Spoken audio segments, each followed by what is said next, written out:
A week or so ago, I shared a video on things iPhone owners should stop doing in 2026, but there were still a few more habits that I wanted to cover. So, consider this a follow-up. These are more things that iPhone owners should stop doing if you want your iPhone to be easier to use, less frustrating, and just work the way that it should. Okay, let's get into it. Stop using the Photos app as it is if you don't like it. The redesign of the Photos app back in iOS 18 was one of the more controversial software changes Apple has made, before Liquid Glass, of course. By iOS 26, the Photos app has been around for about a year, so people have had time to get used to it. But I still hear from plenty of people who really don't like it, especially the layout of the Collections tab. If that sounds like you might not realize that you can actually change it. Open the Photos app, choose Collections at the bottom, then tap the ellipsis in the top right corner and press Reorder. You can't remove any collections from here, but you can use the drag handles on the right-hand side to move the things that you care about most to the top and push the things that you care about least further down. One extra tip here is to put Pinned right at the very top of the list. Once you press the blue tick in the top right to confirm your changes, you'll see an Edit button next to Pinned. If you tap that, you can choose almost anything from within the Photos app and add it to your Pinned section. For example, I've added the shared albums that I use most often, my favorites, recently saved, and a videos filter. That means that pretty much everything that I want from Photos, apart from my main library, lives in that pinned section at the top. You'll also notice that if you scroll down slightly, there are arrows next to each collection. These let you expand or collapse them.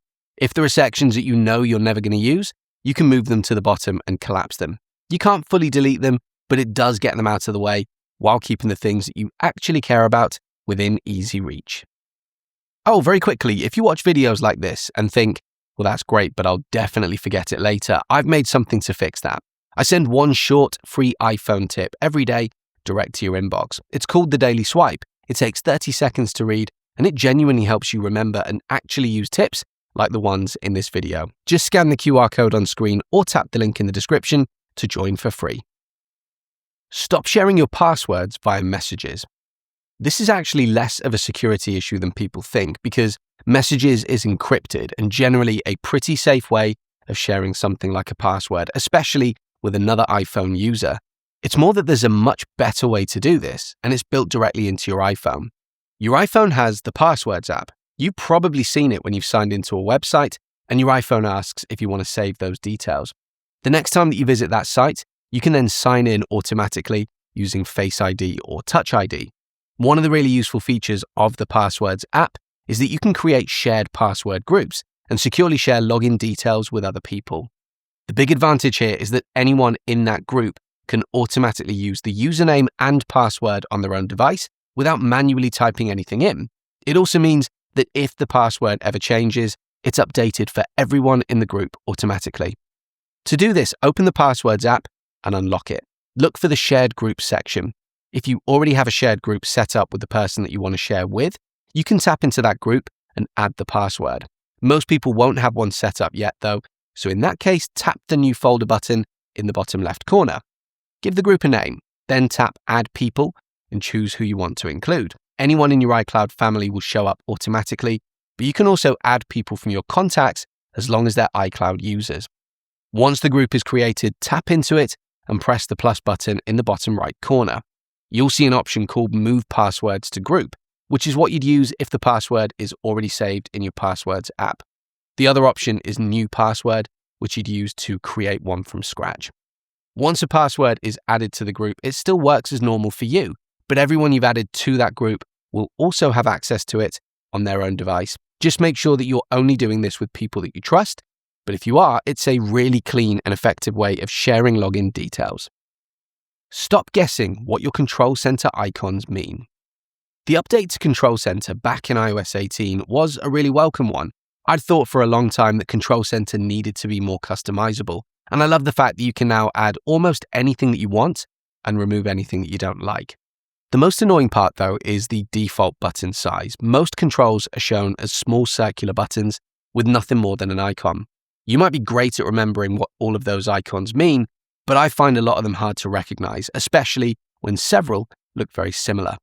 What I'd recommend instead is going into Control Center and long pressing to enter edit mode. On each of those single buttons, use the small drag handle in the bottom right corner and drag it down slightly, then across to the right by one space. This changes the control from a single circular button into a 1x2 button that shows both the icon and, more importantly, the name of what the control actually does. It does mean that you won't be able to fit quite as many controls onto a single page, but when you remember that you can add multiple pages to Control Center, I think this is a much better way to use it.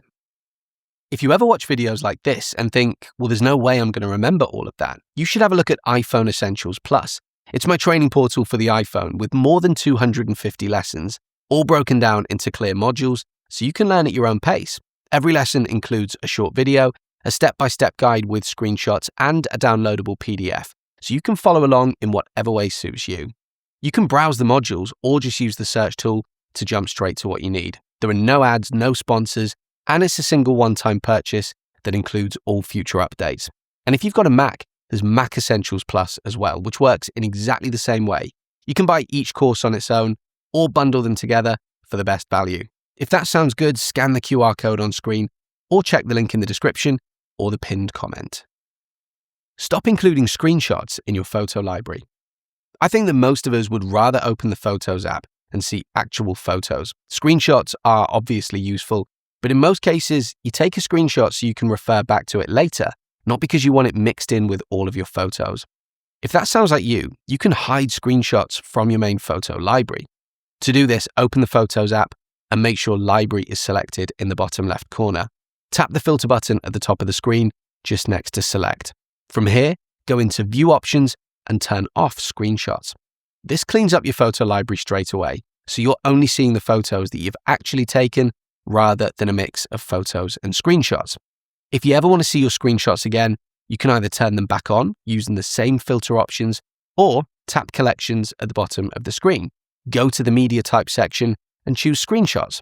That view shows only your screenshots, with the most recent ones at the top. Stop ignoring the Action button if you have one on your iPhone. Apple first introduced this with the iPhone 15 Pro and then rolled it out across the entire iPhone 16 and 17 range. So if you've bought an iPhone in the last couple of years, there is a good chance that your phone has an Action button. It's the button at the top left of the device, just above the volume up button. Most people think of it as a way to silence their phone or maybe toggle the flashlight, but it can do a lot more than that. If you go into Settings and then choose Action button, you can scroll through all of the available options. These include things like silent mode, changing focus mode, opening the camera, recording a voice memo, recognizing music, and a few others. Where things get really interesting is when you move across to Controls. From here, you can tap into the selector underneath and choose almost anything from Control Center. For example, I've currently got mine set up to launch Google Gemini. I use it as a quick way to start a new Gemini chat, giving me instant access to Google's AI tool. I could just as easily switch this to ChatGPT, Claude, or Grok if I wanted to, so I'm never more than a single button press away from my preferred AI assistant. You can also use the Action button to create new reminders, access the Apple TV remote if you have an Apple TV box, or trigger any number of other useful controls.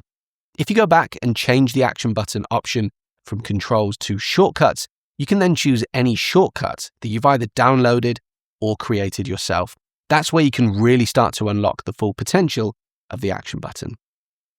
Stop leaving apps on your iPhone for years.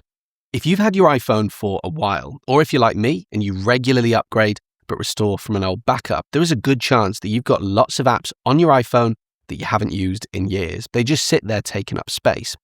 There's a really quick way to find these and decide whether you still want them.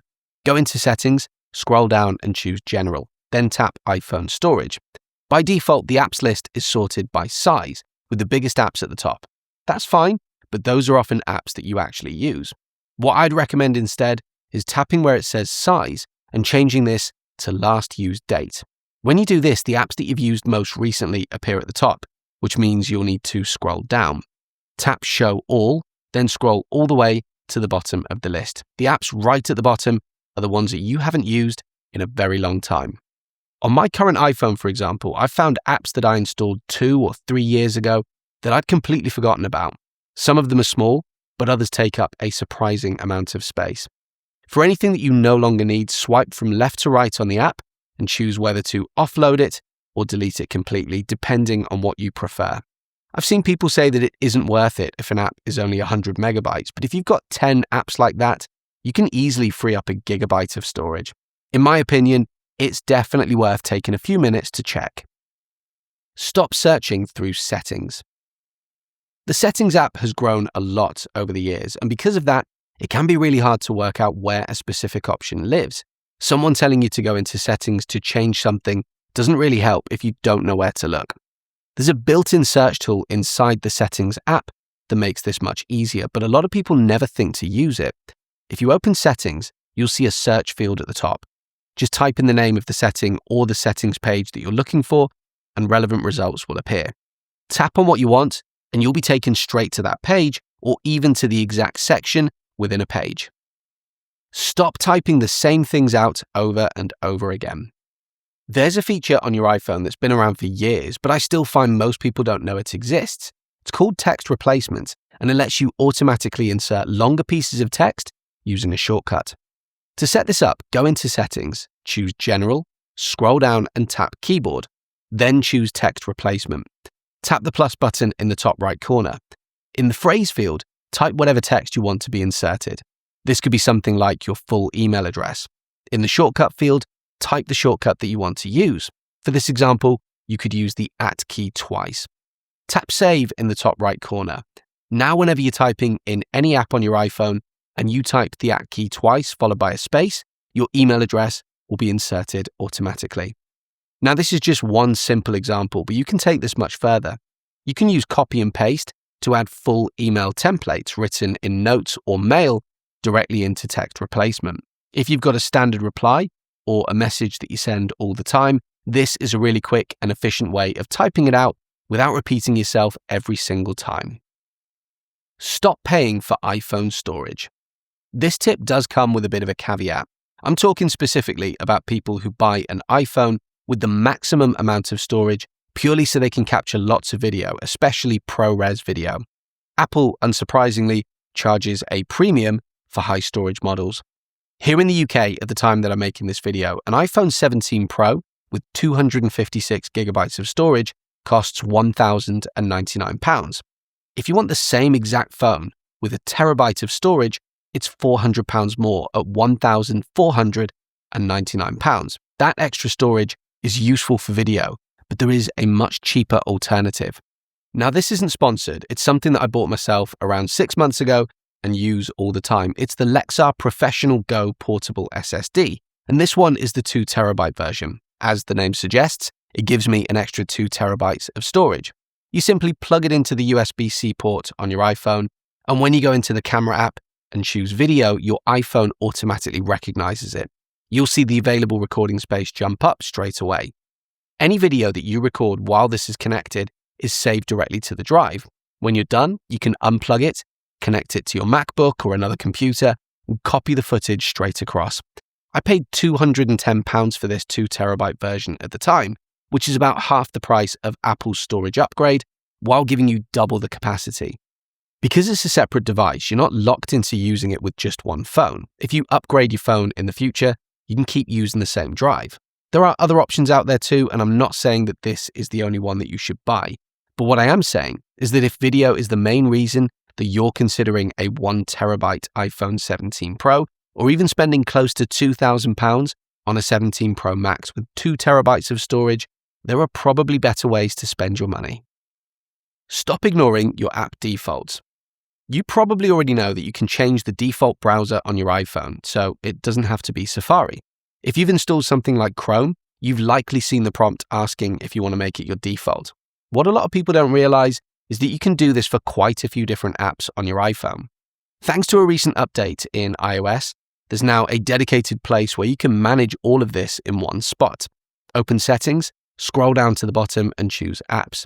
Right at the top of the apps list, you'll see a section called Default Apps. Tap into this and you can choose the default app for things like email, messaging, calling, call filtering, your web browser, translation, passwords and codes, contactless payments, and even your keyboard. Just tap on any category and you'll see all of the available apps that you can select from. It's well worth spending a couple of minutes setting this up properly, especially if you tend to use apps other than the Apple defaults. Stop manually choosing your camera settings every time you open the camera app. Here's a common example. If you don't use this tip, every time that you open the camera app to take a photo, there's a good chance that it will capture a live photo, even if you don't like live photos. That means that you have to open the menu in the camera app and manually turn live photo off before you take the picture. There's a setting in the Settings app that lets your phone remember the camera settings that you prefer and keep them for the next time that you open the camera app. To set this up, go into Settings, scroll down and choose Camera, then scroll down and tap Preserve Settings. From here, you can choose exactly what you want the camera app to remember each time that you open it. The options that you'll see will vary depending on the camera system on your iPhone, so it is worth setting this up in a way that suits how you shoot. On my iPhone 17 Pro, for example, I've enabled preserve settings for camera mode, photographic style, creative controls, depth control, and macro mode. I haven't enabled it for exposure adjustment or night mode. I do have it enabled for portrait zoom. I don't have it enabled for action mode, and I've enabled it for Pro RAW and resolution control, Apple ProRes, and live photo. So those were 10 things that I think every iPhone owner should stop doing in 2026. What about you? Were there any that you agreed with or disagreed with? Drop me a comment and let me know. And don't forget, if you want a free iPhone tip in your inbox every single day, you can sign up to the Daily Swipe using the QR code on screen or the link in the description. And as ever, if you found this video useful, do please consider leaving me a like and subscribing to the channel for more content like this in the future. See you on the next video.